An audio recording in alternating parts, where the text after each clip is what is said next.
কয়েকদিন আগে আমাকে একজন রিকোয়েস্ট করে চপস্টিক রামেনটা রিভিউ করতে, তো আমি ভাবলাম যে রিভিউ করে দেখা যাক। নর্মাল গ্রোসারি শপে আমি রামেনটা পাই নাই, দেন আমি এটা পান্ডামার্ট থেকে অর্ডার করি।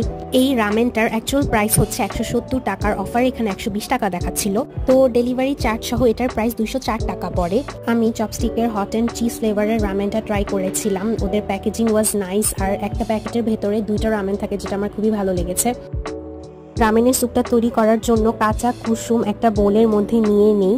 বোলের মধ্যে আমি যে পানিতে নুডলস বয়েল করেছিলাম ওই গরম পানিটাই দিব, তাই ডিমের কুসুম অটো সিদ্ধ হয়ে যাবে, এটা নিয়ে আসলে কনসার্ন হওয়ার কিছু নেই। নুডলসটার মধ্যে ওরা যে চিজ পাউডারটা দিয়েছে আমার কাছে ওটার অ্যামাউন্টটা খুবই কম লেগেছে, ওদের অ্যামাউন্টটা আর একটু বাড়ানো উচিত। টেস্টটা অনেকটা কোরিয়ান বুলডগ রামেনের মতোই, কিন্তু ওদের দামটা আর একটু কমানো উচিত, কারণ বুলডগ রামেনের প্রাইসই 150 টাকা করে। সো আমি রামেনটাকে 8 আউট অফ 10 দিব।